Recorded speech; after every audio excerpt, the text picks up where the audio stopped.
بسم الله الرحمن الرحيم. المشاهدون الكرام، السلام عليكم ورحمة الله وبركاته. أحييكم تحية الإسلام الخالدة، وأصلي وأسلم على خير من هدى الناس سيدنا محمد وعلى آله وصحبه أجمعين. أما بعد، أيها الأحباب، يقول الله سبحانه وتعالى في كتابه العزيز: لسان الذي يلحدون إليه أعجمي وهذا لسان عربي مبين. أيها الإخوة والأخوات، أحييكم من قناة سلام، هذه القناة المباركة، وأتمنى لكم دوما أن تكونوا في صحة وعافية. في رحاب الحلقة رقم 64 في برنامج مع اللغة العربية، يطيب لي اليوم مشاهدي الكرام أن أتحدث قليلا عن موضوع تحت عنوان أبناؤنا والتربية في بلاد الغرب، وذلك على هامش اختتام مدرسة ميديسن لتعليم اللغة العربية في مدينة ميلبورن، حيث انتهى العام الدراسي قبل أيام. مدرسة ميديسن لتعليم اللغة العربية تدرس اللغة العربية والعلوم الإسلامية وكتاب أقرأ، وكذلك تحفيظ وتسميع القرآن الكريم. حضر ذلك الحفل عدد كبير من ولاة الأمور من الأمهات والآباء. المدرسة، عزيزي المشاهد وعزيزتي المشاهدة، تعج بمختلف الجنسيات المسلمة في مدينة ميلبورن وفي ولاية فيكتوريا. طبعا هناك عدد لا بأس به من الأبناء الإريتريين والبنات كذلك من مرحلة الأساس إلى الصف السادس، ولكن العدد ليس بذلك بالنسبة لنا نحن كإريتريين.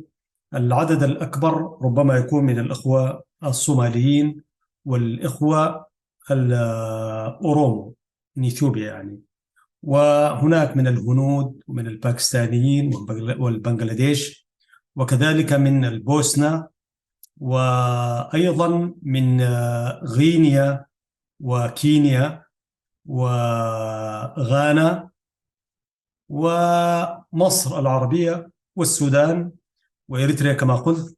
يعني أنا لما ندخل الفصل تشكيلة جميلة يعني من الطلبة والطالبات، ولذلك هذا أنا أشوفه مشهد إسلامي جميل جدا. يعني أنا دوما أقول إنه إعلام آخر يعني اشتغلنا فيه زمن طويل، وكنت دائما أقول اللهم هيئ لي من أمري رشدا، أن أقول في قناة وفي إذاعة قال الله وقال رسول الله. الحمد لله، له الحمد والشكر وله المنة، إنه أنا هنا آخذ راحتي كإنسان مسلم، ولي قناعاتي ولي فكري ولي انتمائي لهذا الدين الحنيف. يعني عسى ولعل ربنا ينفعنا بها في وتسجل في سجل حسناتنا، وربنا يسامحنا عن كثير من أخطائنا في هذا العمل المتلخم المتداخل فيه أشياء وأشياء. ولكن برضو في الاتجاهات التي أعمل بها أعمل وفق منهجية، برضو برؤية إسلامية، والحمد لله وفق ما تقتضيه الضرورة الوطنية والضرورة المهنية أحيانا، ولكن لم نحد أبدا عن منهجنا وقيمنا الإسلامية والعربية وكذلك الإفريقية. في هذه المدرسة هناك عدد من المعلمين والمعلمات، تقريبا طاقم المعلم في تقريبا 15-16 واحد، وكلهم في أعمار مختلفة. المعلمين ننتمي إلى عدد من الدول: إريتريا، السودان، الصومال، مصر، الجزائر، لا عفوا قطر، وكذلك لبنان وفلسطين وإثيوبيا والصومال زي ما ذكرت. يعني برضو نحن نمثل أمة من الناس، أمة الإسلام، وهذا برضو مصدر آخر للسعادة. أهني أخواني وأخواتي من المعلمين والمعلمات، والعمل هو عمل تطوعي لوجه الله. نسأل الله سبحانه وتعالى أن يجزينا ويجزي القائمين خير الجزاء. طبعا الإدارة الأستاذ بكري عبد الله الحواري، والشيخ عبد الله الحواري هو أحد الشيوخ الذين سترونهم في هذه القناة إن شاء الله في يوم من الأيام. ضربنا موعدا ولكن لم نتمكن. إن شاء الله سنستضيف إن شاء الله، وهو إمام أعتقد مسجد مريم، في منطقة آه، داخل ولاية فيكتوريا في مدينة ميلبورن. وكذلك الشيخ ربيع، يعني إمام المسجد وخطيب المسجد، مدرسة مسجد الشيخ ربيع في ميديسون، حيث تقام هذه الفصول. والله نحن نحييه كطاقم للمعلمين، يعني فتح لنا هذه القاعات والفصول في مسجد ميديسون، وهو رجل طيب من لبنان الشقيق، ونحييه ونشكره ونقدم له أسمى وأزكى آيات الشكر والتقدير على أن هيأ لأبنائنا وبناتنا هذا المسجد، يعني يأخذوا فيه راحتهم ويتفقهوا فيه في أمور دينهم. والحمد لله. هم يعني الشيخان الجليلان حضروا اليوم الختامي وقدما كلمات، كذلك الطلاب قدموا بدورهم بعض الأنشطة التي تعكس وتؤكد أنه هؤلاء الطلبة يعني ينالون من العلم الكثير والكثير، ونحن الحمد لله نهنئ أولئك الطلبة والطالبات. وقد ارتأيت أن أدعم حديثي أن أتحدث وأقرأ ما كتبه الشيوخ والكتاب المهتمين بقضية التربية في بلاد الغرب. فسأقرأ عليكم جانب مما كتبه الشيخ محمد الدويش. كتب تحت عنوان أبناؤنا والتربية في بلاد الغرب. وطبعا الأبناء المسلمين والعرب والأفارقة في بلاد الغرب يواجهون تحديات مع كل الحاجات التي تتوفر في هذه البلاد التي نعيش فيها، سواء كان في أوروبا، أمريكا، أستراليا وغيرها، أينما وجد الناس في بلاد الغرب عموما أو ذات الثقافة الغربية. وقد تكون أحيانا في بلاد مشرقية لكن بتقوى بالثقافة الغربية. وإن كان اليوم الغرب بدأ يأخذ منحى الشرق والإسلام منتشر الحمد لله. ويكفي أنه كل الأشياء التي نشاهدها على الشرق في الشرق والغرب هي كلها بتصب في مصلحة الإسلام والحمد لله، رغم الجراحات التي تلفنا من هنا وهناك، ولكن هناك فتوحات. ومن بين تلك الفتوحات أن استضافت دولة عربية إسلامية خليجية كأس العالم. أنا إن شاء الله ربما أجي وأتحدث في هذه القناة كأس العالم بعيون إسلامية، يعني أن يتجمع أكثر قرابة 1,000,000 واحد من فجاج العالم ويشاهدون ويسمعون واللغة العربية، وتقام الصلوات والأذان والمساجد. هذا شيء يعني لا بد أن نعطيه بعد. إن شاء الله في الحلقة القادمة أنا سأتحدث عن هذا المجال، وفي نفس الوقت سأقرأ عليكم القصيدة التي كتبتها في المونديال. وفي نفس الوقت أنه نحيي أهلنا وأخواننا في الغرب في دولة المغرب العربي الشقيق، الأفارقة العرب المسلمين، فقد شرفوا أمة الإسلام. أن تأتي في كأس العالم من دولة إسلامية عربية إفريقية وتنافس ذلك التنافس المهيب، وترى هؤلاء اللعيبة يحمدون الله، يوحدونه ويسجدون سجود الشكر. أنا سآتي وأتحدث إن شاء الله. فهذا فتح كبير، وهو نشر بشكل أو آخر لثقافة وروح الإسلام. ولذلك الإسلام موعود إن شاء الله، والعالم هذا كله موعود. وفي هذا الخضم يعني مع كل ذلك أبناءنا يواجهون تحديات ما بعدها في بلاد الغرب. ولذلك كتبت الشيخ محمد الدويش أبناؤنا والتربية في بلاد الغرب، يقول: إن الاهتمام بتربية أبنائنا في بلادنا أمر ضروري وبالغ الأهمية، فما بالك إذا كانوا يعيشون في بلاد الغرب. تربية من حيث هي فعلا صدق، فعندها يكون الأمر أكثر أهمية، لأن حياة الغرب لها مظاهرها المخالفة لدين الله سبحانه وتعالى في عموم في الغالب يعني. وزي ما قلت إنه بلاد الغرب الآن بدأت تأخذ مناحي أخرى ما هي مخالفة.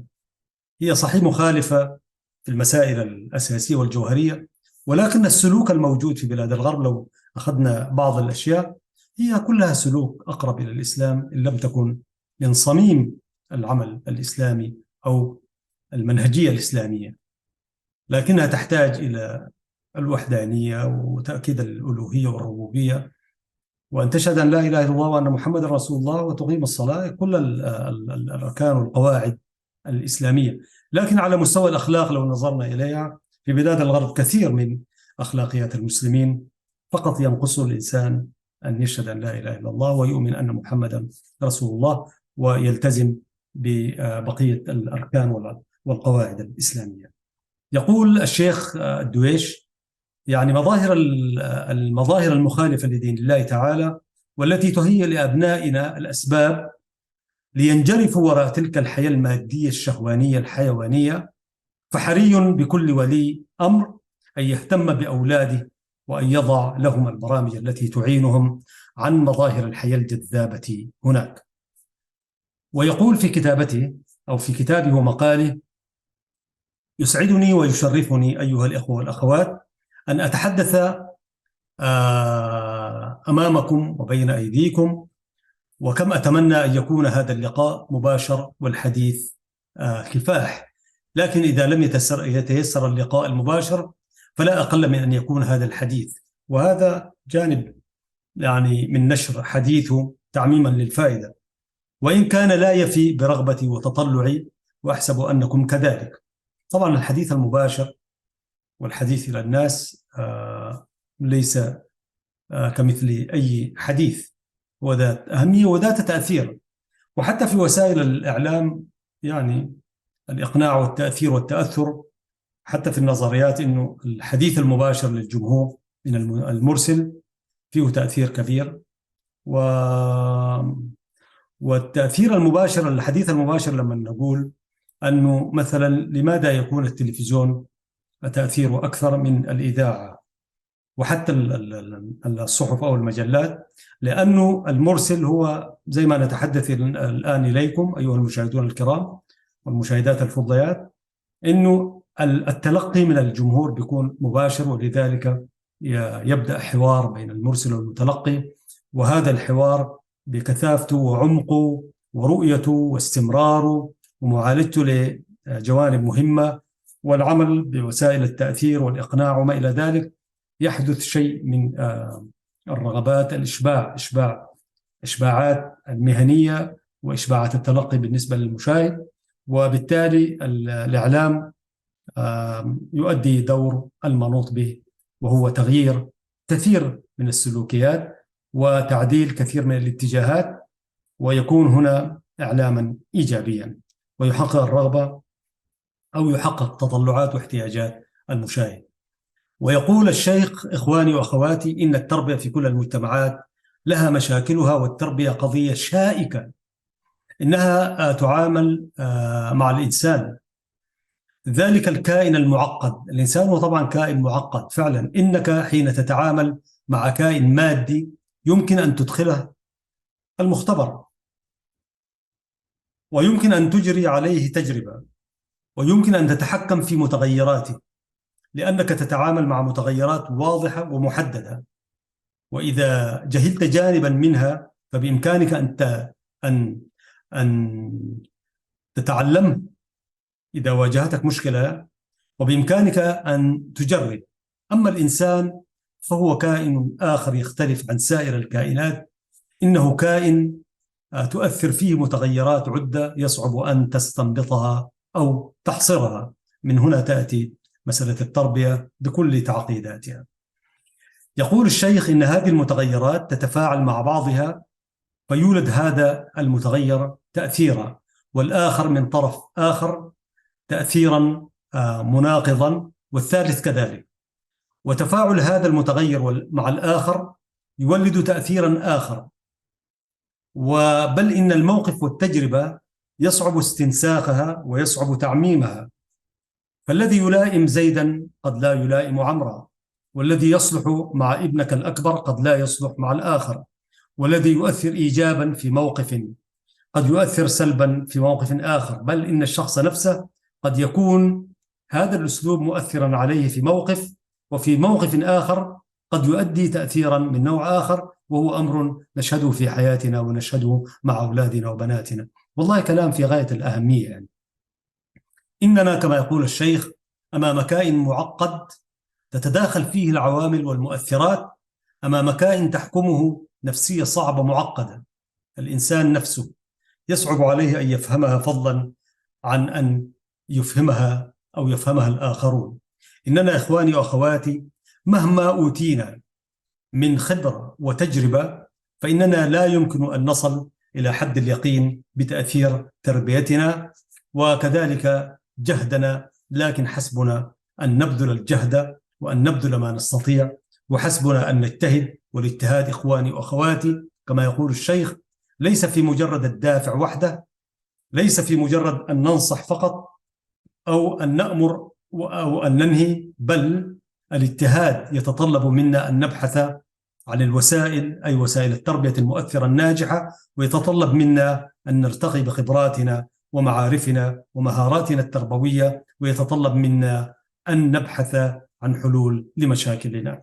أنا سأتوقف هنا عزيزي المشاهد من مقتطف لما ورد في حديث الشيخ محمد الدويش، والذي جاء تحت عنوان أبناؤنا والتربية في بلاد الغرب، وأعود بعد فاصل قصير لأكمل المقال.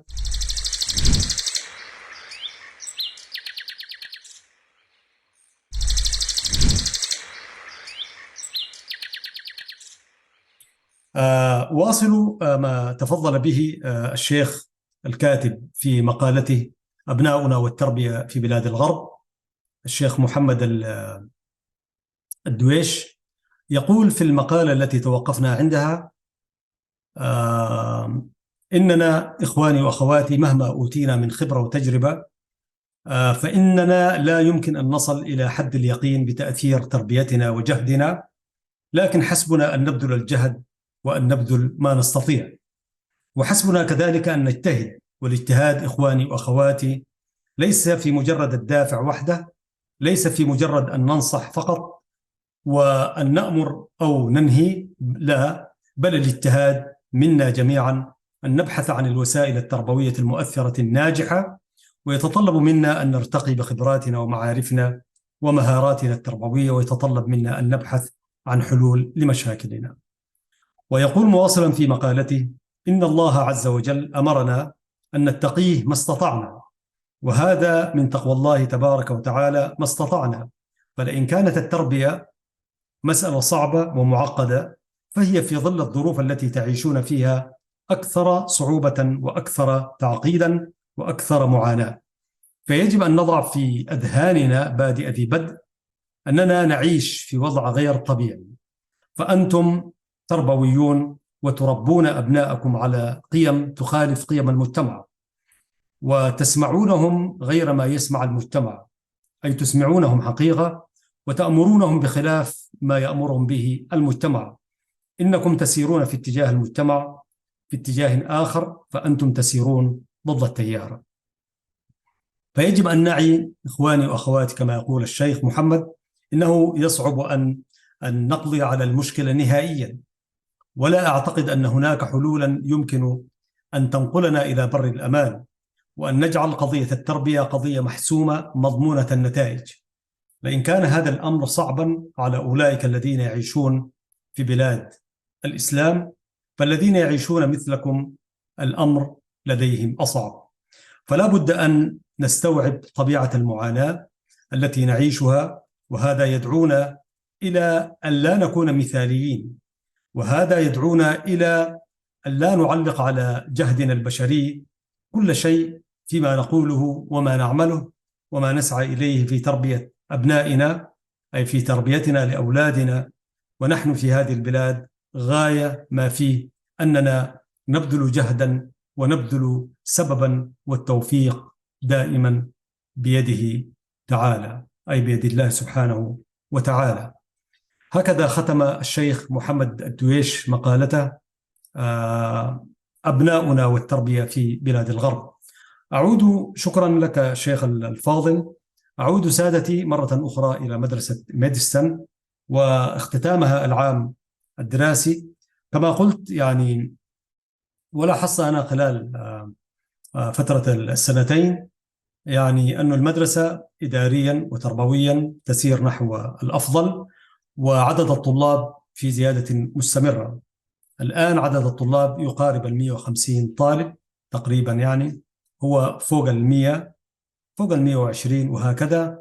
طبعا يتأرجح العدد، مرات يزيد ومرات ينقص، نتيجة لطبيعة الغربة. يعني معروف أنه في بلاد الغربة أحيانا الواحد يغير البيت، أو تضطر ظروف العمل، يضطر أنه ينقل، أو يكون برضه ربنا سهل له اشترى بيت ولا حاجة. المهم ظروف العمل وظروف البيت بتخلي الأسرة متنقلة هنا وهناك.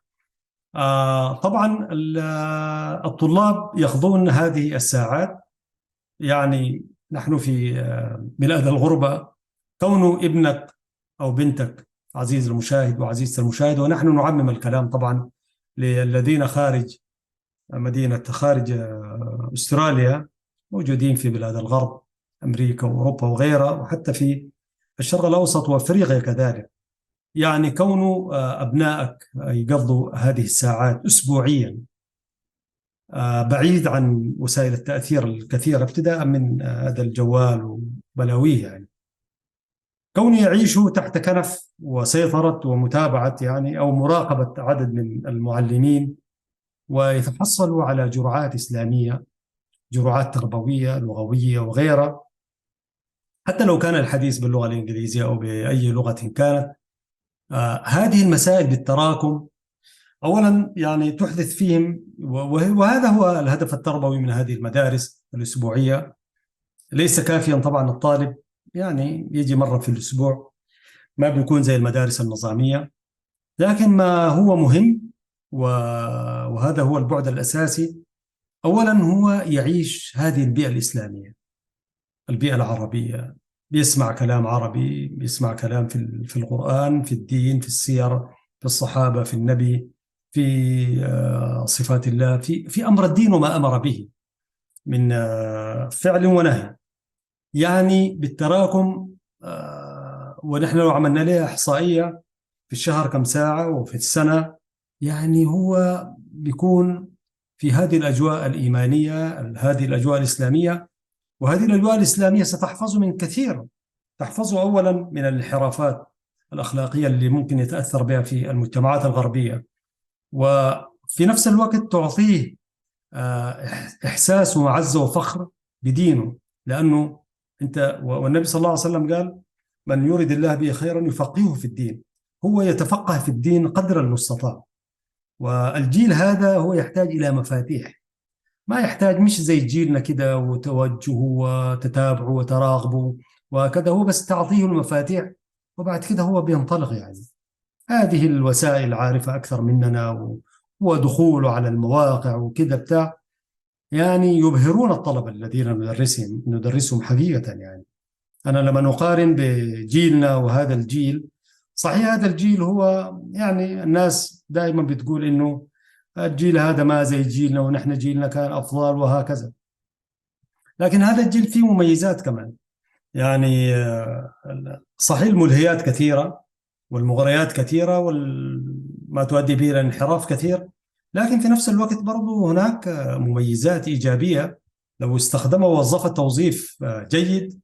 ما في شك أنه هذا العصر والتكنولوجيا ووسائله يمكن أن يتخطى بها سنوات كثيرة مما كان الواحد يعني ينفقه في أعمار جيلنا لكي يصل إلى درجة من المعرفة والعلم. في نفس الوقت طبعا الخطورة قائمة، لأنه ليس كافيا أن تكون عندك الوسائل المتاحة، ولكن أنت تحتاج إلى البيئة الإسلامية، البيئة العربية اللي بتخليك أنت معتز بدينك. ده واحد. الشيء الثاني من فوائد التواجد في تلك المدارس الأسبوعية، أنها أيضا تخلق شكل من أشكال التعارف المتواصل مع أبناء المسلمين فيما بينهم. يعني واحد لما يكون قاعد في فصل، وحتى لو هو في المدارس النظامية، برضه هو ما بيدرس مع مجموعة من الطلبة من مختلف الجنسيات، لكن هناك قد يكون ما كل الفصل مسلمين. أنا بسألهم حقيقة، بسأل أقول لهم هل تصلوا؟ كم واحد موجودين من الملة معاكم من المسلمين من غير؟ يعني تسمع تعرف إنه أنا مرة واحد قال لي أنا المسلم الوحيد في الفصل يعني، فتأسفت جدا يعني. ولكن ده برضه قد يكون له محفز يعني. واحد يقول لك في اثنين ثلاثة، إنما فصل القاعد فيه في المدرسة الأسبوعية هم كلهم مسلمين. هذه برضه بيئة جميلة يعني، كلهم مسلمين، والتعامل كله بقيم الإسلام وتعاليمه. يعني تشعر بسعادة لما يقول لك استأذن منك، يقول لك ماشي توضأ يعني. الطالب يعني في الفصل. في الفصول الثانية في المدارس النظامية ممكن ممكن يستأذن الطالب لحاجة أنا ما أقدر أقول الآن، الحاجة ما تتوقعها تربويا يعني. لكن هنا هو منضبط بقيم الإسلام وتعاليمه وهكذا يعني. فلما يمشي يقول لك دار توضأ، أو تقول لهم يا جماعة أمشوا توضوا هسي عشان حصلوا يعني. ولما أنت تشوفهم بعد الصلاة يقيموا الصلاة ويصلوا جماعة ويعملوا الأذكار، سبحان الله والحمد لله ولا إله إلا الله والله أكبر، ويسألوا يجاوبوا، يعني تشعر بسعادة وبطمأنينة على أنه الإسلام والمسلمين بخير. وكثير من الأشياء برضو تخليه يعني، هو حتى المعلمين اللي حوله هم كلهم معلمين مسلمين ولهم علاقة بالدين، يعني ممكن يسألوك عن أشياء كثيرة. فالطالب يعني هو مسلح، وفي نفس الوقت أدوات السلاح المفيدة بالنسبة له أمامه. ونحن والله الحمد لله يعني برضو بننزل إلى المستوى اللي نحاول نغرس فيه البذرة يعني. وأنا حتى لما التحقت بالمدرسة طلبت من الشيخ بكري، أستاذ بكري، إنه قال لي اختار الفصول اللي دار تدرسها. قلت له أول اديني الروضة النشء عشان دار أغرس فيهم اللغة العربية دي من بدايتها يعني. أنا في الفصل الثالث والرابع والخامس والسادس بدرسهم، بلاقي إنه بداياتهم كانت فيها شوية هناك. فداير أعمل الأساس، وأنا أكثر سعادة وانشراح مع الفصل بتاعت الروضة اللي هم السنة الجاية حيكونوا في الفصل الأول. هواصل مع المجموعة اللي تجي في الروضة، لأنه لا بد أن تعلمهم حتى كيف تنطق الحروف. عموما عزيزي المشاهد، أنه أنا أهيب بالمستمعين الموجودين في المهجر وفي بلاد الغربة وفي الغرب بشكل عام، يعني لا تترددوا بالله، شيلوا أبنائكم، خذوهم أبنائكم وبناتكم إلى هذه المدارس الأسبوعية. حتى لو بتكلفكم، طبعا الطالب بيدفع حاجة وهي حاجة رمزية لو قارنت بما تدفعه في المدارس النظامية، ولو دفعت أي شيء مقابل دين والمحافظة على أخلاقه وأن لا ينحرف، والله أنت بكرة أنت المستفيد أيها الأب وأيتها الأم. يعني ما تقول ما تنظروا إلى مش المادة، حتى المادة لو ميسورة، في واحدين ينظروا يقول لك يشيل الولد يشيله مين، يمشي كيف. طبعا لابد أن يجيبوا أبوه وتجيبوا أمه، وبعدين يستلموا أبوه وأمه في نهاية اليوم، وبعدين ممكن يشيلوا كمان الجيران وهكذا. فأنت تقول إن شاء الله خذت النية عزيزي الوالد وعزيزتي الوالدة، يعني ما تقول إنه أنا ما أقدر والمرأة شغالة والراجل شغال، وتحرم الابن من هذه الفرص الطيبة النادرة. وأنت مسؤول أمام الله، مسؤول أنه مش أنك أنت بس توفر له الحياة وتلحقه بالمدارس ويدخل الجامعة وما إلى ذلك. يعني شنو في النهاية لو الراجل ده دخل الجامعة وكده ورافق رفاق السوء مثلا وانحرف؟ مش حتندم عزيزي الأب وعزيزتي الأم؟ تقول والله فرطت في جنب هذا الطفل. الطفل يعني هو بريء يعني، فانحرف لسلوك فقط لمصاحبة أصدقاء السوء، وقد تكون جلسة واحدة يعني. ودائما الانحرافات بتجي في فراغات في نهايات الأسبوع في الغالب، يعني من الناحية كمراقبة ومتابعة أنا بشوف كده. لأنه الأيام الثانية يكون هو منشغل بدراسته وكده بتاع، عنده يوم السبت والأحد. فإذا أنت ما شغلته بما يفيده تربويا وإسلاميا سيذهب إلى اتجاه آخر، في هذا الاتجاه الآخر قد ينحرف. وقد لا ينفع الندم في نهاية المطاف يعني. كل خسارتك وحياتك في الغربة وتحملك أعباء وضغط وقهر، من أجل ماذا؟ من أجل ماذا عزيزي المشاهد وعزيزتي المشاهدة؟ إنه يعني من أجل ماذا أنت تتحمل أعباء الغربة وعنتها وقهرها وبعدك عن الأهل وتحمل، والغربة غربة أقصى نضال يعني. لذلك حتى لا نندم في نهاية المطاف، علينا أن نتحمل. أول خطة النية إنه ربنا حيسهل. اضغط على نفسك، وديهم المدارس، شيلهم، يعني ضحي بساعات من راحتك، من عملك، من حاجات، لأنه الاستثمار في الأبناء هو مهم، وهي مسؤوليتك أمام الله سبحانه وتعالى. ولذلك أنا أحب في نهاية المطاف أركز على هذه المسائل. كثير من الناس أنا بلاقيهم عندهم أبناء، بنين وبنات، وما يلحقون بالمدارس عندنا أو في مناطق ثانية. ولما أسأل يعني فضول ومعرفة، لأنه برضو جانب من مسؤولياتنا أنه نسأل الناس عن أحوالهم وهكذا. فيقول لي والله يا أستاذ ما قادر تضبط كيف عزيزي المشاهد إذا أنت مثلا ما قاعد تحاول إنه ما تستسلم.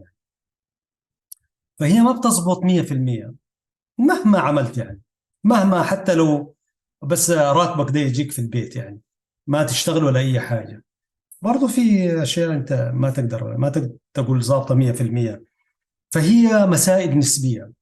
أنت يعني ضحي بشيء، وأبدأ أسبوع أسبوعين حتلاقي نفسك كيفت نفسك على أنه أنت تشيل الأولاد وتوديهم وتجيبهم. والطامة الكبرى بتكون أنه يكون عندك أكثر من واحد، وانحراف مجموعة والله قد يكلفك الحياة، يكلفك الثمن غالي.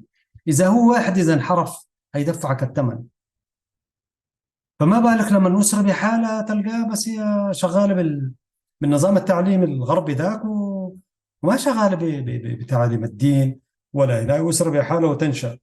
هذه الأسرة الأطفال يعني نشأوا على هذه الأجواء، بكرة حيتحملوا مسؤولياتهم الدينية والأخلاقية كيف يعني، وحيربوا وحينشئوا.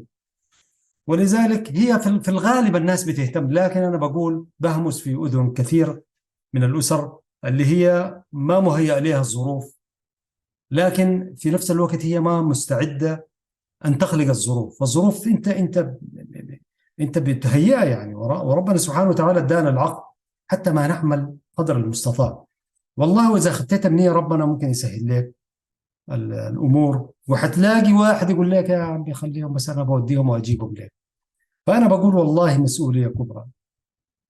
يكفي أنه أنت المسؤولية الكبرى أول تحملت، أنت طلعت من بلدك، وأنت طلعتهم، أنت هؤلاء الأطفال ما عندهم ذنب يعني، أنت طلعت نتيجة لظروفك، ده تحسن ظروفك، وضعك السياسي، وضعك الاقتصادي، وضعك المهني، المهم فرضت عليك ظروف. فالابن كان يقول لك لماذا أخرجتنا من البيئة التي نشأنا فيها يعني؟ بيئة قريبة للإسلام، قريبة للغتنا، قريبة لحاجات كثيرة. إذا أنت طالما فرضت عليك ظروف وخرجت بهم، تتحمل مسؤولية إحاطتهم بتلك الأجواء التي أخرجتهم منها، لأنهم هم يعني تحت مسؤوليتك. كلكم راع وكلكم مسؤول عن رعيته، ستسأل عنهم أمام الله سبحانه وتعالى. وهم ذاتهم في الدنيا دي ما حيخلون، سيسألونك الأسئلة المرة التي ستحرجك وما تعرف لها إجابات. فانطلقوا أيها الناس، ألحقوا أبنائكم بالمدارس الأسبوعية. ما تنظر إنه ما تقيم المسألة، أنت بتدفع حاجة كده وتقوم دار تختبره خلال أسبوعين أو تيرم انتهى، تقول له يا ولد تعال عرفت شنو هو ما أخذه، ما حيقدر يستعرضه لك. لكن مسألة التعليم هي بالتراكم أصلا، بالتراكم أنت بتقدر تعرف إنه ماذا أخذ هذا الطفل. فلا حتى لا يمكن أن تقيمه خلال عام، لكن أديه سنتين ثلاثة أربعة. وفي واحد ولو أنت مثلا ذاكرتك حية، كيف كان قبل 3 سنين هذا السلوك، سلوك هذا الطفل أو هذه الطفلة كانت كيف قبل 3 سنين والآن 3 سنين. ما تقوم تضرب لنا القروش بس يعني في السنة قاعد تدفع لهم كده وما أعرف شنو بتاع، وتقوم تقيمه تقييم مادي. التقييم المادي ده ما، لأنه التعليم لا يقيم ماديا، التعليم يقيم معرفيا ومستقبليا. هذا استثمار، هذا استثمار، ليس 1+2. فحتلاقي الفرق كبير، وحتى لو لم يتبين لك ربما يكون القصور فيك وليس فيه يعني. وبعدين حتكتشف في يوم من الأيام أن هؤلاء الطلبة فعلا هذه المدارس الأسبوعية التي كنت تستهون بها أو بتشوفها يا أخي مضيعة، وبدفع قروش وبمشي، قد تمشي ساعة، قد تمشي ساعة، تسوق بالسيارة ساعة، نصف ساعة. والله عندنا ناس بالذات الجاليات يعني من الهند وباكستان وبنغلاديش ومن هنا، والله من اخواننا البوسنة وغيرهم، حتى الاخواننا برضو الصوماليين وغيرهم، يجي يقول لك انا بسوق ساعة وحاجة يعني، ويقول لك هو مبسوط يعني. فوحدين يكسلوا ان يسوقوا ربع ساعة او نصف ساعة. فالمسائل دي بالمناسبة يعني ما تقيم مدارسك أو أبنائك وبناتك، أنه تقيم التقييم المادي. يا أخي أنا قاعد أسوق لي كم ساعة كده، ساعة أو ساعة إلا ربع كل أسبوع، في الشهر كم؟ إذا ضربت ماديا يمكن تحرمهم ذاته حتى من التعليم النظامي. التعليم هو استثمار، وفي الدين بالذات هذا فرض عليك. أنت مسؤول أمام الله سبحانه وتعالى يوم القيامة. لماذا لم تعلم ابنك اللغة العربية؟ لماذا لم تعلمه علوم الإسلامية؟ لماذا لم تعلمه القرآن الكريم وكيفية القراءة؟ والله الطلبة لما تسمعهم يقرأوا القرآن وهم مجودين، لأنه يقرأ ده بيوريك أنه كيف تقرأ بالتجويد يعني. فلما تسمعهم يقرأوا القرآن بالتجويد والله ينشرح صدرك. ولما تسألهم في العلوم الإسلامية حتى باللغة الإنجليزية متبحرين، فسيبهرك. فما بالك لمن يكون بدأ من الأساس، من الروضة وحتى الصف السادس. وبعدين الكتب الموجودة، الكتب المنهجية برضو كتب قيمة أنا شفتها يعني وبندرس بها. أنت ذاتك لو اطلعت عليه عزيزي المشاهد في أي مكان كنت يعني، يعني تفيدك إفادة كبيرة. وأنا في مقابلات الإعلامية اللي بعملها مع كثير من من الأخوة الإريتريين وغيرهم والمقيمين في أوروبا وأمريكا وكذا، لما نسألهم فيما يتعلق بالمدارس الأسبوعية وكذا، فبالذات نحن الإريتريين ما شادين حيلنا في الحتة دي، وأنا بقولها بشكل صريح يعني، ما شادين حيلنا في الحتة دي.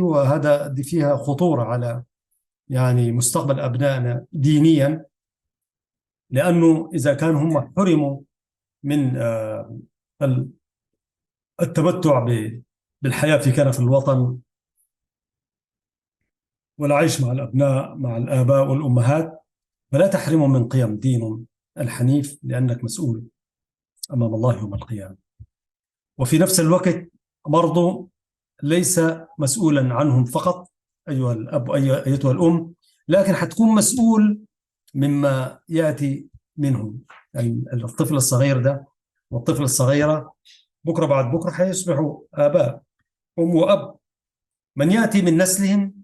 وإذا ساروا على ما سار عليهم آبائهم وأمهاتهم فأنت مسؤول من كل جيل يأتي من هؤلاء الأبناء. ولذلك مسؤوليتك تكفيك، لا تتحمل مسؤولية الأبناء، والمسألة في يدك. يعني نسأل الله سبحانه وتعالى أنه مسؤوليتك تدخلك الجنة، فما بالك أنه تتحمل مسؤولية أبنائك وأبناء أبنائك وأحفاد وهكذا. هذه فيها خطورة والله. وأنا لما أشوف يعني شباب في مقتبل العمر انحرفوا، يعني والله العظيم الواحد يعني يندم ندم شديد ويتأسف يعني ويتحسر. ولذلك يكفينا ما ضاع من بين أيدينا من الوطن وغيره وغيره، لكن أن يضيع الدين من بين أيدينا هذا فيه مسؤولية وخطورة. ثم لو وضعنا في الاعتبار أنه المدارس اللي بيمشي ليها، والله حتى لو كانت مدارس برضو إسلامية، لكن طالما هي بتخضع المنهج الغربي، حتى لو كان فيها الدين في المدارس العادية، برضو فيها ما هي 100%. في المدارس الأسبوعية اللي بتعلم القرآن والدين، حتى لو كانت جرعات قليلة، هذه 100% إسلامية ما في شك يعني. لأنه يعني نحن مثلا في مدرسة ميديسن عندنا طابور الصباح يعني، وهذا شيء جميل يعني. وجاءت بفكرة من أخونا مصعب حاج يعني حمد. في الطابور الصباحي، إذا كان في المدارس هناك ما بعرف، في المدارس الغربية بيقروا النشيد ويقولوه ولا ما يقولوه مش عارف، لكنه أشك إنه في طابور ذات يقول في الطابور الصباحي ويبدأ يعني الطفل بالله لما يبدأ نهاره يقول لك أصبحنا وأصبح الملك لله الواحد القهار، اللهم لك الحمد على هذا الصباح اللهم، ويعمل الدعاء ويقرأ شيء من القرآن الكريم، ويتم يتقدم واحد من الطلاب ويقدم له حديث بمعناه، أو يعمل ذكر يعني، ويكرم أحد الطلاب مثلا. هذه مسائل والله في غاية الأهمية تربويا، بتغرس فيهم شيء، ويجيف الطلاب والطالبات، ونحن بنجيف كمعلمين والمعلمات يجيفوا في اتجاه. ودقائق هي يعني 15 دقائق، لكنها فيها جرعات إيمانية وجرعات قوية يعني. وعشان ما يحس الطالب أنه هذه المدرسة الأسبوعية التي يأتي إليها، عشان ما يأتي إليه يقارن بين هذه المدرسة والمدرسة الثانية اللي يمشي لها، هناك أنت بتقول هاي هاي هاي وخلاص وتدخل يعني. المعلم ذاته بتسلم يسميه جاك ولا بتسميه باسمه. بينما هنا الطالب لما يقارن بيئته هناك والبيئة الأسبوعية في المدرسة، حتى أستاذ يقول لك ويقول لك معلمي وأستاذ، ما يقول لك اسمك حفيان يعني، ويعرف إنه كيف يتعامل وبتاع، فيعمل مقارناته هذه، وينتمي إلى هذا الدين عن حب وعن رضا وعن قناعة، ويبحث فيه ثم يصبح داعية، وهكذا ينتشر الإسلام. نحن في هذا العصر لن نتوقع غزوات وفتح وكذا يعني، ما عندنا خلاص يعني غزواتنا وفتحنا أيها الناس، ونقول بشكل صريح عبر هذه القناة المباركة أنه ننقل قيم الإسلام وتعاليمه ودين يعني، أن نصبح كلنا سفراء دعاة بالحسنى وبأخلاقنا وبعملنا يعني. فلما نتسلح بالإيمان وبالدين وبالقيم العليا، هنا نحن عزيزي المشاهد يعني نفتح باب ونفتح يعني أبواب واسعة لدخول كثير من الناس إلى دين الإسلام. ولذلك هذه هي فتوحاتنا من خلال تمسكنا بقيمنا، أن نذهب بأبنائنا إلى المدارس الأسبوعية. في نفس الوقت هؤلاء الأبناء يعني يحتكوا ويتعاملوا مع غير المسلمين، وغير المسلمين يقولوا إنه هذا هو الدين الحنيف يعني، هذا هو قيم الإسلام وليس الصورة النمطية التي يتحدث بها عن الإسلام. لذلك هذا هو فتحنا، وهذه هي دعوتنا، وهذا هو الأسلوب لنشر الدين الإسلامي الحنيف. الجاليات الإريترية الموجودة في الخارج، صحيح في بعض الجاليات يكون عندها مدارس أسبوعية، لكن هي ما مؤسسة بشكل منهجي وعلمي على الأقل في البلاد التي أعيش فيها. لكن أهيب وأهمس في عقول ونفوس الجاليات، بمعنى الإدارة التي تقود عمل الجالية.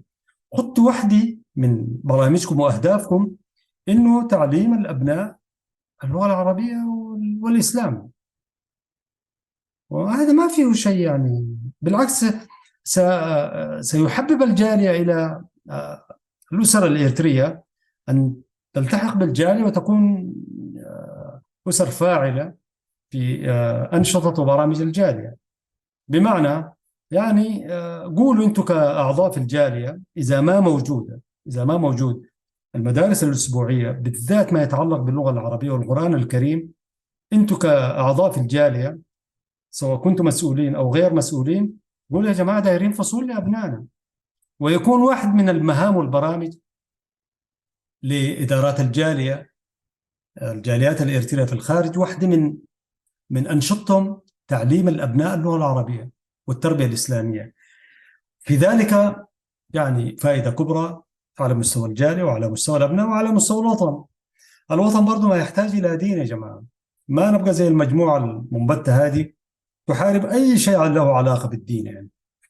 فلا تدفعوا الأبناء أثمان أخرى غير ثمن الغربة، لا تغربوهم عن دينهم وعن لغتهم وعن ثقافاتهم. ولذلك أدعو رؤساء الجالية، أعضاء الجاليات الإريترية في دول المهجر، وما أكثر دول المهجر والشتات، ضعوا واحدة من برامجكم إنه تعليم الأبناء اللغة العربية والتربية الدينية. شكرا لكم مشاهدينا الكرام. كانت هذه الحلقة رقم 64 في برنامج مع اللغة العربية من قناة سلام المباركة. اللهم لا علم لنا إلا ما علمتنا إنك أنت العليم الحكيم. سنكتفي بهذا القدر، ولكن في ختام اللقاء يقول الله سبحانه وتعالى في كتابه العزيز: لسان الذي يلحدون إليه أعجمي وهذا لسان عربي مبين. برنامج مع اللغة العربية يعده ويقدمه أحمد شريف، مع تحيات زملائي في الإشراف والعمل الفني. السلام عليكم ورحمة الله وبركاته.